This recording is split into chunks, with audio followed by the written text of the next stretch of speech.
नमस्कार, बालाघाट न्यूज़ में आप सभी दर्शकों का बहुत बहुत स्वागत है। मैं हूं यमलेश बंजारी। गांव की बात कार्यक्रम को लेकर आज बालाघाट न्यूज़ की टीम पहुंच रही है वन ग्राम तल्लाबोड़ी। आदिम जनजाति के लोग इस गांव में निवास करते हैं। साथ में यह जो पूरा इलाका है यह वाइल्ड लाइफ सेंचुरी के लिए प्रस्तावित है, संरक्षित है। यहाँ पर आप हमेशा ही जो वन्य प्राणी है उनका विचरण देख सकते हैं। इस इलाके में जो आदिवासी समाज निवासरत है उनकी क्या कुछ समस्याएं हैं और सरकार के द्वारा इनके विकास को लेकर क्या कुछ काम किए जा रहे हैं, आइए जानने का प्रयास करते हैं इस खास रिपोर्ट में।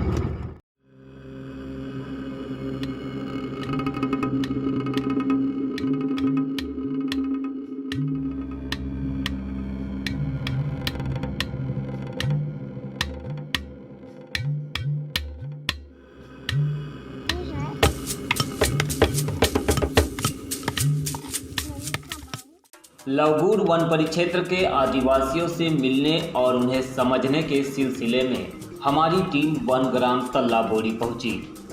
यह गांव बंजारी घाटी उद घाटी पार करने के बाद लवगुड़ से पहले खारा पोलबत्तूर मार्ग पर दाई ओर पड़ता है। रास्ता कच्चा है और सघन वनों से घिरा हुआ। इस मार्ग को कुछ साल पहले वाइल्ड लाइफ सेंचुरी के लिए प्रस्तावित भी किया गया था, लेकिन आज तक इस मार्ग का पर्यटन विकास नहीं हो सका। लिहाजा इस मार्ग पर लोगों की आवाजाही बहुत कम ही होती है। तल्लाबोड़ी तक पहुंचना काफ़ी आसान है, लेकिन वन्य प्राणियों के अचानक सड़कों पर आने का डर भी बना रहता है। खासकर पैदल लोगों के लिए यहां खतरा हो सकता है।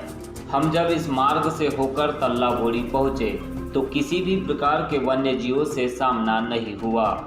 इस तरह हम सघन वनों और प्राकृतिक नज़ारों का आनंद उठाते हुए बिना किसी रुकावट के यहाँ पहुँच गए।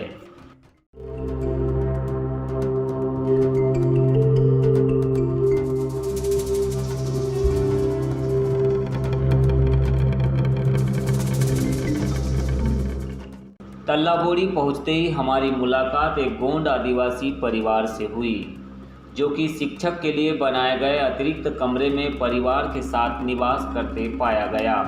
पूछने पर पता चला कि यहाँ कोई शिक्षक रहते ही नहीं है, इसीलिए बारिश में मकान गिर जाने के कारण उसने इस अतिरिक्त कमरे को उपयोग में ले लिया। अतिथि शिक्षक का कमरा है।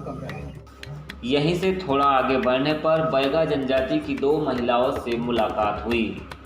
उनसे भी हमने कुछ जानने का प्रयास किया।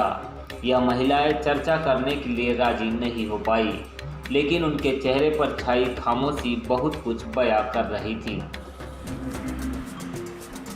गांव वालों से उनकी खामोशी को जानने का प्रयास किया गया तो पता चला कि यहाँ पर केवल 4 ही परिवार बैगा आदिवासियों के हैं।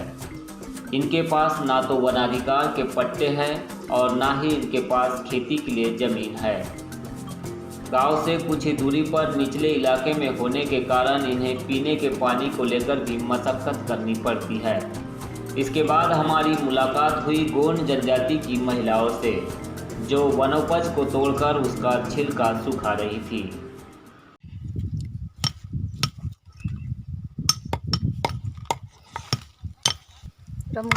ये जो फोड़ रहे हो ये कौन सा फल है? हर्रा। हर्रा। ये कहाँ से लाते हो इसको? जंगल से लाते हैं। बीन के लाते हैं, पेड़ से तोड़ते हैं? बीन के लाते हैं। क्या उपयोग में आता है ये? बेचते हैं इसको। ऊपर का छिलका उसको बेचते हैं फोड़ के? हाँ, ऊपर का सुखाते हैं पहले इसको? हाँ, सुखाते हैं। अच्छा, और बीज को फेंक देते हैं? हाँ। कितने रुपए किलो में बिकता है ये? 30 है, 20 भी है, 25 भी है। इसके अलावा कौन कौन से फल लाते हो आप लोग जंगल से? बस यही चलाते हैं।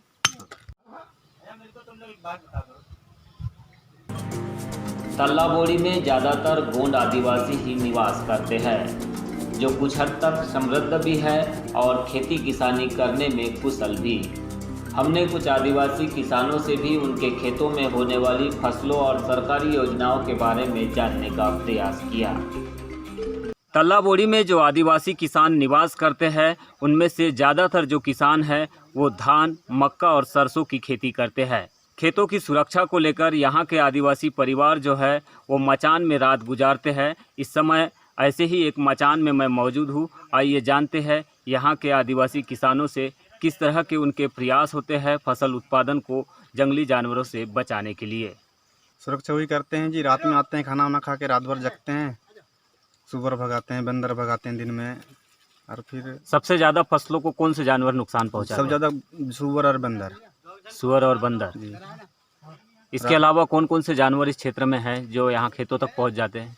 और जानवर तो बहुत से हैं जी, पर उतना ज़्यादा उत्पादन ये नहीं करते बोले, अच्छा, और ज़्यादा सुअर ज़्यादा ये करते हैं रात में। टाइगर वाला भी इलाका है ये? हाँ जी, टाइगर इलाका है। आते हैं टाइगर का भी? टाइगर तो गांव में नहीं आता जी, गांव के जंगल में रहता है वो।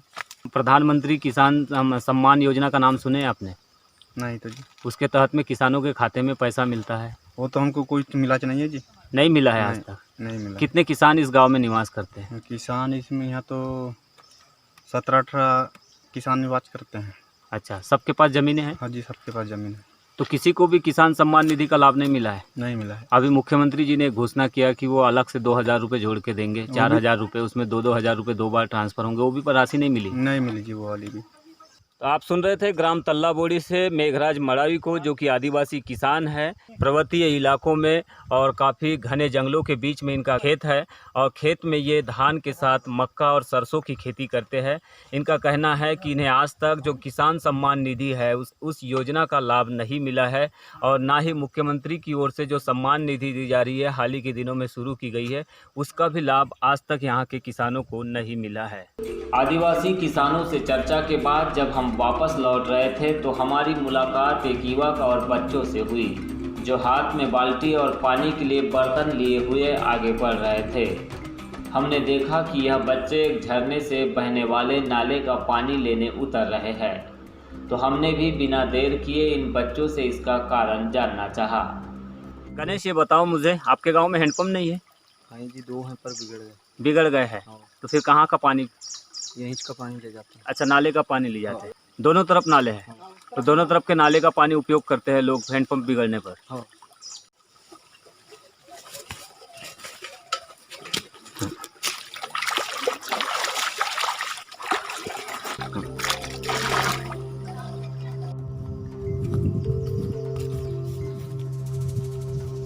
इस गांव में निवासरत आदिवासी परिवारों की समस्याओं को समझने के बाद हमें यह पता चला कि यह गांव वनग्राम होने के कारण लोगों का जीवन यापन वनोपज और वन परिक्षेत्र के विभिन्न मजदूरी कार्यों के माध्यम से ही होता है। यहाँ पर करीब 20 मकान गोंड आदिवासियों के हैं और 4 मकान बैगांव के। यहाँ के किसी भी परिवार को आज तक प्रधानमंत्री आवास योजना का लाभ नहीं मिला है। इसीलिए आज भी यहाँ पर सरकारी भवनों को छोड़ दिया जाए तो एक भी पक्का मकान दिखाई नहीं देगा। यहाँ के किसानों को आज तक प्रधानमंत्री किसान सम्मान निधि का भी लाभ नहीं मिला है। बालाघाट न्यूज़ के लिए सहयोगी रफ़ी अंसारी के साथ यमलेश वंजारी की रिपोर्ट।